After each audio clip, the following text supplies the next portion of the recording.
Good evening, visitors. Welcome to the Australian War Memorial's last post ceremony. My name is Troy Clayton, and joining us today from the Royal Australian Air Force is Warrant Officer Jared Goff. Today marks the 75th anniversary of German surrender in the Battle of Stalingrad. The Soviet victory in this battle marked the furthest extent of Nazi expansion in the East and was won after desperate street fighting, followed by an enormous encirclement of 260,000 Axis troops. The surrender of the German 6th Army severely weakened Germany's ability to conquer living space in Soviet territory.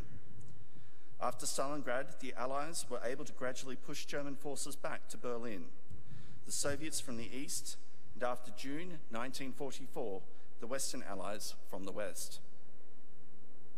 Between 1942 and 1943, the Battle of Stalingrad cost around 1 million lives. We are honoured to acknowledge Mr. Ian Sayer, Deputy President, ACT Branch, Returned and Services League of Australia. We are also honoured to acknowledge Mr. Jonathan Scholl, President of the Health Group of Leidos, and the accompanying delegation. We welcome the veterans who have served, those that are still serving, and the families that support them. We also acknowledge the members of the RSL and Services Clubs Association, RSL Victoria, and RSL Queensland who are watching this ceremony broadcast across Australia.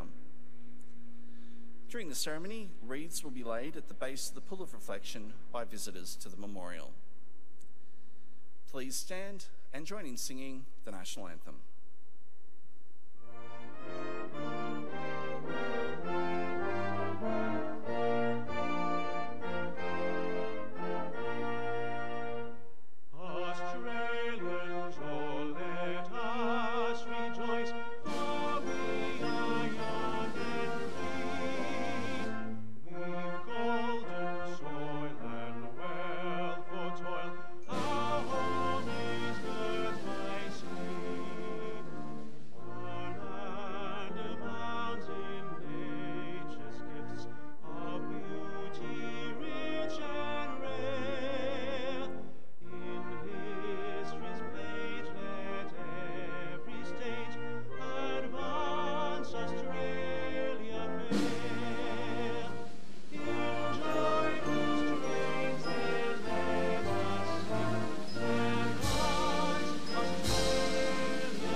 The Australian War Memorial was the vision of Charles Bean, Australia's First World War official historian.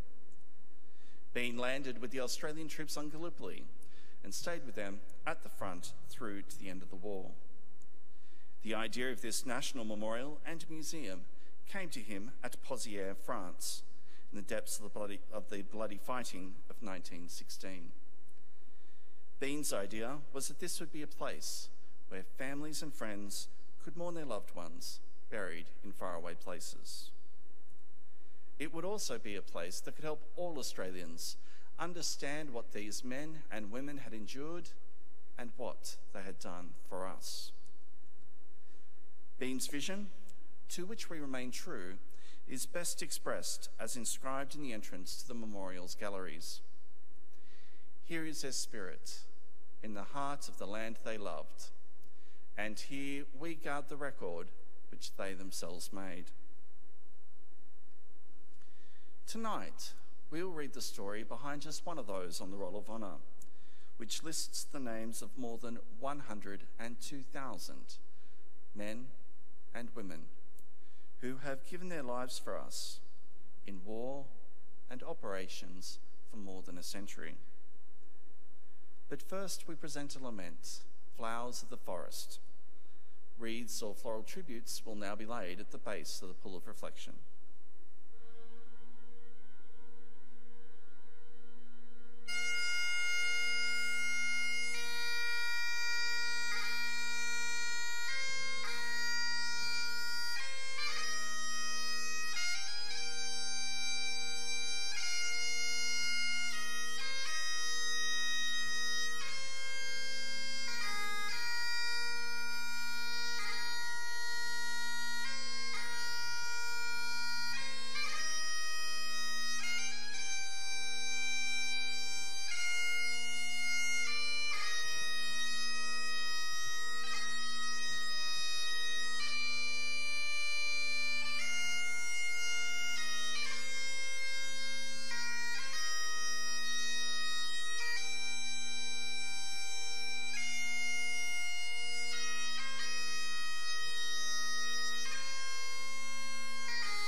Today, we remember and pay tribute to Private Henry Egryn Williams.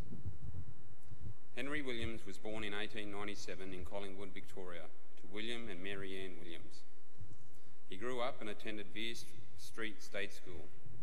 He also spent 4 years in the cadets, the last 18 months as a cadet second lieutenant.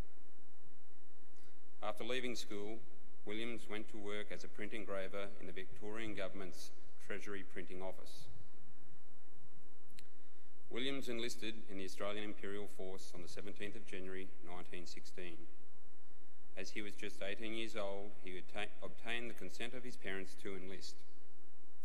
After several months' training at Royal Park and Broadmeadows Camp, he was allotted to the second reinforcements to the 57th Battalion.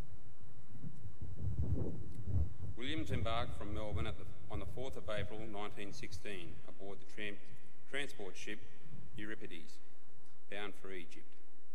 In mid-April, while the ship was stopped in Albany Harbour, Williams and 3 other men penned a note, sealed it in a bottle and threw it over the side of the ship.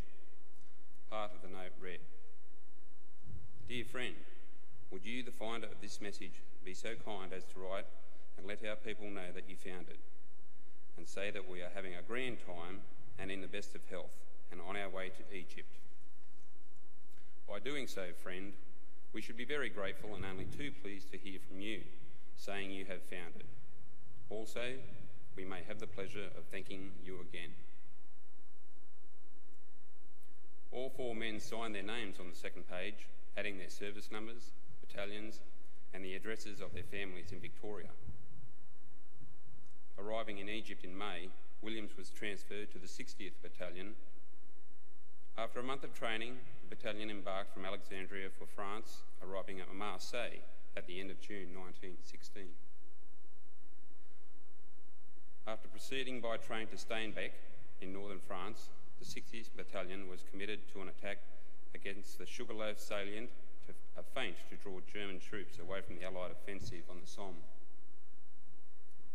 Aside from fatigue parties, the men were given no chance to enter the front line to gain a proper appreciation of what they had been asked to achieve.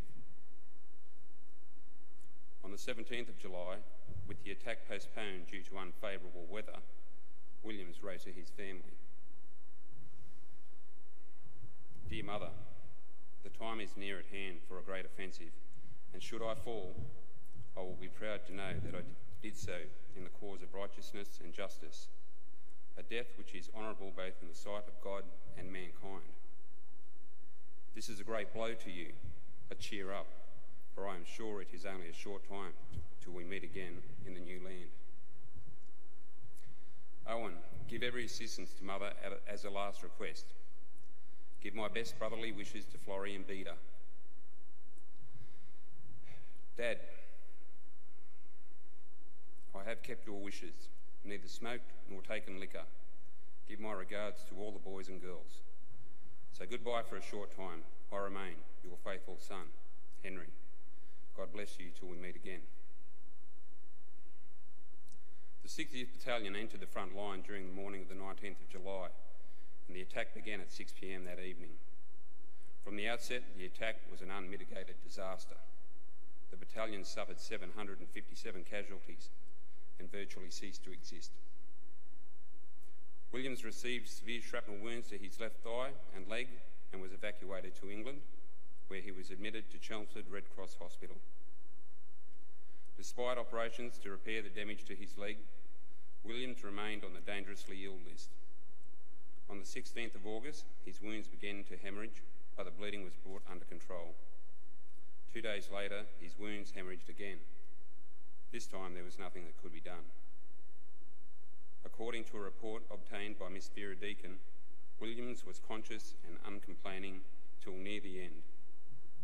The staff at the hospital described him as a delightful boy and loved by everyone. He was a week short of his 19th birthday. Henry Williams was laid to rest with full military honours on the 21st of August 1916 in the Chelmsford Rittle Road Cemetery. News of his death devastated his family. His father, William, who never got over the shock, died in early February 1919. Henry Williams' name is listed on the Roll of Honour on my right, among almost 62,000 Australians who died while serving in the First World War. A photograph of his headstone is displayed beside the pool of reflection. This is but one of the many stories told of service and sacrifice here at the Australian War Memorial. We now remember Private Henry Egryn Williams, who gave his life for us, for our freedoms, and in the hope of a better world.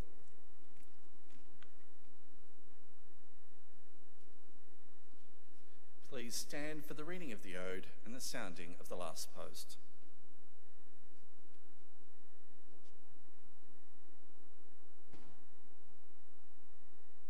They shall grow not old, as we that are left grow old.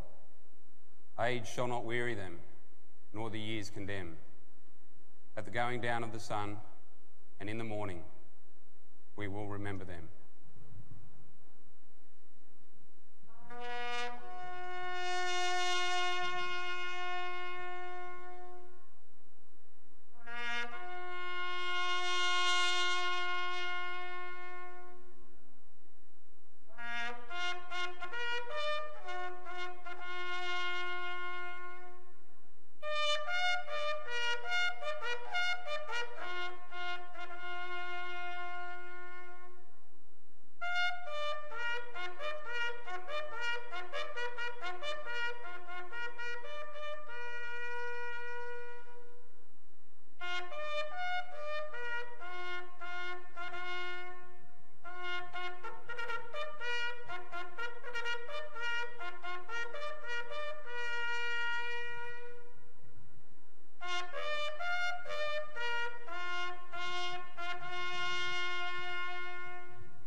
Lest we forget.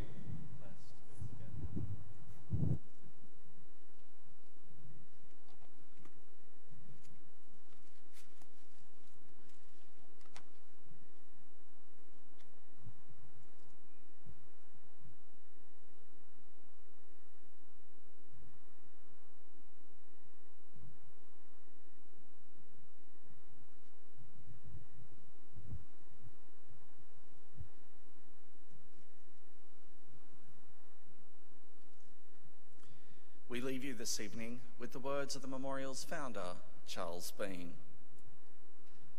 Many a man lying out there at Poziere or in the low scrub of Gallipoli, with his poor, tired senses barely working through the fever of his brain, has thought in his last moments, well, it's over.